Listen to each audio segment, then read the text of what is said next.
What is going on, everybody, and welcome back to Red Seat Radio. My name is Corbin, and it has been a pretty wild last couple of days in the MLB free agency and trade market. There have been some wild trades from all over the league, and unfortunately the Red Sox have not been a big part in any of them. However, we have been linked to a ton of people, which we saw at the beginning of this lockout. Before the lockout happened, the Red Sox were linked to literally everybody, and it seems like the same thing is happening again. Today, we are going to go over one of the newest Red Sox linked players, and that's Freddie Freeman. And this one, in my opinion, is much more interesting than the others. I also want to talk to you guys about an interview Chaim Blooms gave during a spring training media session that gave some insight into what his future plans for the team are and what he's looking to get in the rest of this free agency trading period. But before we get into that today, do me a favor, make sure you guys have hit that subscribe button. We are only 15 subscribers away from 600, which is crazy. You guys have been killing it, so keep up the good work by hitting that subscribe button. Also, make sure you guys are hitting that like button as well. They both help out the channel a ton. It would mean a whole lot to me. Also, guys, there is a giveaway going on my channel right now for 500 subscribers. So if you head over to my page and click on this video right above my head, you guys can be entered to win 3 free autograph cards, including an Alex Verdugo. So make sure you guys are doing that and taking full advantage of your subscription here. Thank you all very much for clicking on this video. Let's get into it. Alright, so before we get into all of this Freddie Freeman drama, I wanted to give you guys a little bit of insight from Chaim himself on what he believes the Red Sox should be doing this offseason and this trading free agent period in 2022, and what his outlook on some future Red Sox teams might look like. So Chaim Blooms had an interview on Monday of this week at the beginning of spring training where he talked about a bunch of stuff. The first thing I wanted to bring up is this Devers clip right here. Yeah, look, this right now, these last few days, we're just in a period where there's a lot of things happening at once. I mean, even just getting back in touch with our own players, that really became what like when the light turned green. First and foremost, I think the evening was about that, and it felt like it was about that for 30 teams. So that in itself would be a huge deal if we weren't also trying to make up for 3 months of lost off season. So that's really been our focus. But like I've said it before, nothing's changed with that. How we feel about him, he's a cornerstone player for us, and we hope he's here for a long time. And as you can see, Chaim was asked whether or not the Red Sox are planning on extending, in my opinion, their next franchise player, Rafael Devers. And Chaim kind of dances around the idea of saying yes or no. He talks all about how he's been super busy with the lockout ending and acquiring new guys, and I understand that. It makes sense. But at the end of that, he said something kind of interesting. He said, he's a cornerstone player for the Red Sox, and I would like to see him here for a long time. Now, that's interesting to me because he has all the power in the world to be able to say, hey, this is our guy. This is who we build a team around. He's a special generational talent. He's a cornerstone for this team, and we want him back. Instead, he said, I hope he's here for a long time, which scares me a lot because, in my opinion, I think Chaim Blooms not signing Rafael Devers will be the worst mistake of his career. I understood a little bit the Mookie Betts stuff. I know Dombrowski left us with some pretty ridiculous contracts that were eating away at the Red Sox salary, and they had a hard time building up the farm system. So at the end of the day, I hate that Mookie Betts got traded and then later not signed, but I understand it. This, however, there's no reason not to. Almost every single Red Sox player's contract is going to be ending in the next couple of years, so you have plenty of room to work with and make it work for Rafael Devers. And if they don't, it is a disgusting lapse of judgment on their part. Let me know in the comment section down below, what do you guys think about these comments about Rafael Devers' extension? Do you think he's just sort of playing around and he's going to try and work something behind the scenes? Do you think he's saying that to make himself look better when they don't sign him? What are you guys thinking about Rafael Devers in general? Let me know all your thoughts on that down below. Now on to the stuff regarding this year's free agency. Here's another clip. And in that clip, you can kind of hear it a little bit. I didn't show all of it because one, I don't want to get copywritten, and two, it's really hard to find clips on interviews that were conducted on Twitter. But two things that stood out to me. One was what you just saw.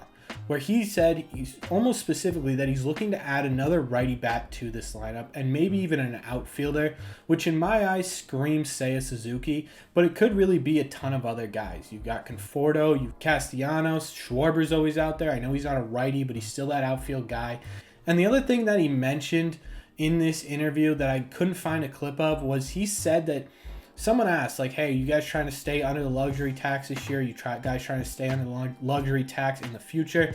And this was one of the times where he was pretty non-political about it. He said, no, we are worried about winning championships, which was kind of cool to hear. And then Sam Kennedy came on yesterday, Tuesday, and did an interview, and he also said the same thing. So it appears that the front office is planning on spending some pretty decent amount of money in these next couple of years, which gets me excited. However, none of these statements at all correlated with the reports that came out yesterday about the Red Sox pursuit of Freddie Freeman. So let's talk all about it. Around 9 a.m. yesterday morning, I saw a tweet that said the Red Sox are currently in talks with Freddie Freeman. Now that makes the entire AL East publicly in on Freddie Freeman. The Yankees, Rays, the Blue Jays, and the Orioles really don't matter. I don't really count them in the AL East. Yes, we play them, but really that's just to pad our stats. And the Dodgers were in on Freddie Freeman. And this surprised me a lot. And then later in the day, the Padres said they were in on Freddie Freeman. Now, I've also seen tweets that the Red Sox are very seriously involved with the Freddie Freeman talks, and I've been trying to wrap my head around what might be happening. And it's not that I don't want Freddie Freeman here. That's not what I'm saying. But since Chaim Bloom has taken over this team, there haven't been many signings even remotely close to this. He's 32 years old. He wants a 6 or 7 year contract. So you're signing him basically till he's 40. He wants big money. We have a pretty big prospect in the pipeline for first base, which makes me question what's going on here. So I thought of two different scenarios, and I think it probably has to be one of these two scenarios. The first scenario is that the Red Sox genuinely think Freddie Freeman is an asset to this team. And not that he wouldn't be. He's a fantastic fielder and probably all around the best first baseman in all of baseball. He's a fantastic hitter, a fantastic fielder. But if the Red Sox genuinely want Tristan Casas to be on this team and give him a shot, and they want to keep Devers, that puts Freddie Freeman at DH, which in my opinion, if I'm Freddie, I don't really want to do that. I still have 2 or 3 years, and first base isn't a very physically demanding position. Yeah, you got to stretch, but if you've been doing that your whole life, it's like walking. You're not running around a ton like you're in the outfield. You're staying pretty stationary. You can play well into your late 30s. And last year he did really well at first base, so you're kind of wasting his talent at DH. I think Freddie knows that. Now, the other scenario in my mind that I've been trying to figure out is maybe they're making a play to get him out of the AL East. Think about it.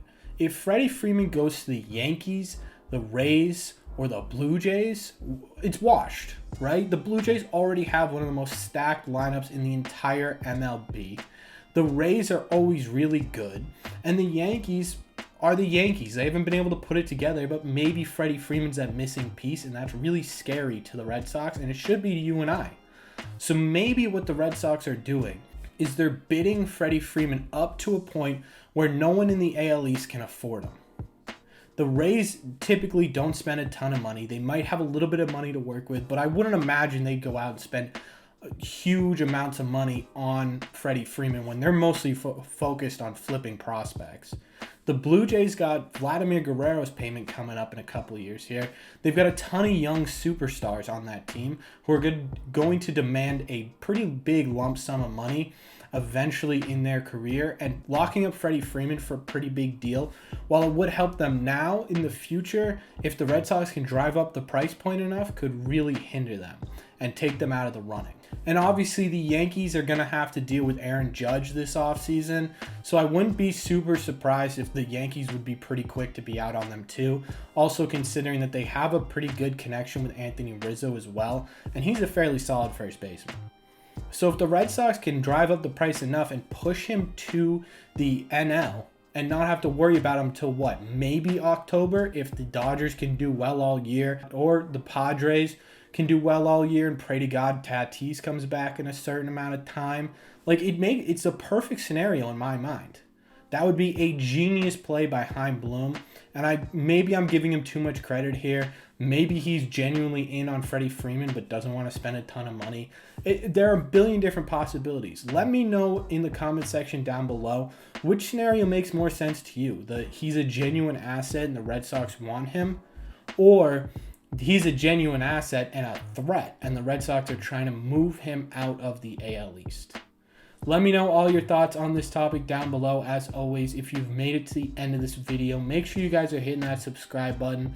Like I said at the beginning, we are only 15 subscribers away to sit from 600. So if you're here still, make sure you hit that button. Also, make sure you guys are hitting the like button as well. Those help out the video a ton. Thank you all very much for clicking on this one, and I will see you in the next one.